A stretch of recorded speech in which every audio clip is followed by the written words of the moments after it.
यांनी या मतदारसंघाचा कायापालट केला आणि आजही आपल्या कर्तृत्वातून आणि आपल्या काम करण्याच्या खास शैलीतून ज्यांनी या भागाचे निंदन करण्याचा संकल्प सोडलेला आहे असे आमचे ज्येष्ठ मार्गदर्शक आमदार रमेश अप्पा, तुकाराम महाराज शास्त्री परळीकर, आमचे मार्गदर्शक ॲडव्होकेट व्यंकटजी बेदरे साहेब, व्यासपीठावरील सर्व मान्यवर, व्यासपीठासमोर बसलेले सर्व मान्यवर, राजमंत्रचे संपादक सुधाकर फुले, कार्यकारी संपादक वाल्मिक केंद्रे, त्यांचे सर्व सहकारी आणि रेणापूर तालुक्यातील माझे सर्व पत्रकार बंधू, राजमंत्रच्या 3ऱ्या वर्धापन दिनानिमित्त आपण हा मोठा कार्यक्रम इथं आयोजित केलेला आहे। एवढ्यावर सुधाकर आपल्याला थांबता येणार नाही। जिंदगी की असली उडान बाकी आहे, आणखी खूप आपल्याला मदत मारायची आहे।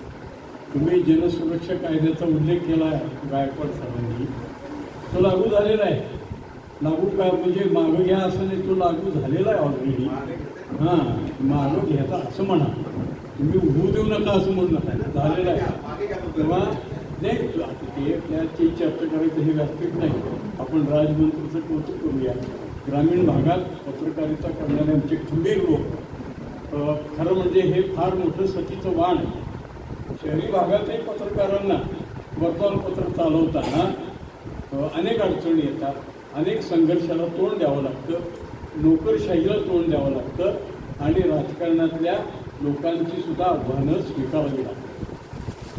शहरी भागात सुद्धा ही परिस्थिती आहे। ग्रामीण भागाची परिस्थिती अतिशय वाईट आहे। ग्रामीण भागातल्या पत्रकारांचे अनेक प्रश्न आहेत, त्यांच्या घरांचे प्रश्न आहेत। मूळ दुखण्याला कोणी हात घालत नाही आणि सगळेजण म्हणतात तुम्ही बॅलन्स लिहायला पाहिजे। कुणावर टीका केली तर सहन होत नाही, उबाळे साहेब सहन होत नाही, बॅलन्स लिहा म्हणतात। एका कार्यक्रमात काँग्रेसचे एक मोठे नेते बोलताना म्हणाले की पत्रकारांनी बॅलन्स लिहिलं पाहिजे। म्हणून आमचं सगळीकडून बॅलन्स असतो बँकेत सोडून।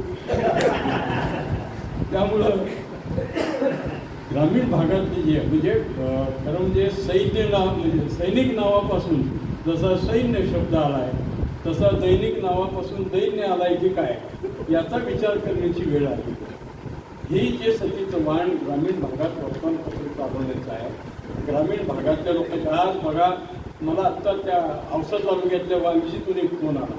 मध्यरात्री तिथं प्रचंड पाऊस झाला आणि खरोखरी शासनाची योजना आहे ना शेततळ्यांची, सोयाबीनचं सगळं शेतच आता शेततळं झालेलं आहे, पूर्ण सोयाबीन गेलं, शेतकऱ्यांच्या डोळ्यात पाणीच पाणी आहे। तेव्हा हे सगळे प्रश्न पत्रकार ऐरणीवर घेतात आणि हे प्रश्न मांडतात, वंचितांचे प्रश्न मांडतात, चळवळीचा इतिहास सांगतात। फक्त समाजाकडून एकच अपेक्षा आहे की या पत्रकारितेला सजग आणि जिवंत ठेवण्याचं काम समाजाचं सुद्धा आहे। समाजाने हे वाण स्वीकारावं। पत्रकारितेला 4था स्तंभ वगैरे कौतुकानं बोललं जातं, परंतु पत्रकारितेच्या ज्या अडचणी आहेत, जे संघर्ष आम्हाला करावा लागतो, तो संघर्ष आहे, ही जी वेदना आहे ती कोणीतरी ऐरणीवर घेऊन शासनाने हे करावी।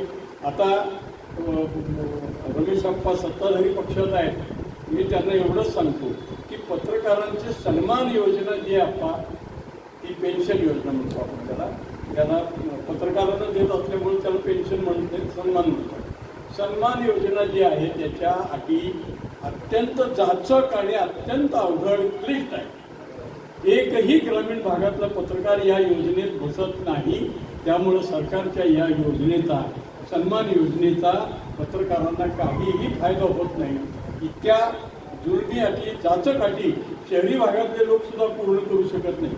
आपल्या जिल्ह्यात एवढे पत्रकार आहेत, किती जणांना सन्मान योजना आहे, किती जणांना अधिस्वीकृती पत्रिका आहे, सगळ्या अटी या सरकारी अधिकाऱ्यांनी इतक्या क्लिष्ट करून ठेवलेल्या आहेत। त्याच्यातून आपण आणि देवेंद्रजी फडणवीस साहेबांनी काहीतरी मार्ग काढावा आणि या अटी शिथिल कराव्यात अशी राजमंत्रीच्या 3ऱ्या वर्धापन दिनाच्या निमित्तानं मी मागणी करतो सत्ताधारी पक्षाला। तर आपण जरूर या पत्रकारांच्या समस्येचा विचार करावा। मला इथं आपण बोलवलं, आचरण केलं, त्याबद्दल मी आभार मानतो। पुन्हा एकदा राजमंत्र्यांना शुभेच्छा देतो। धन्यवाद.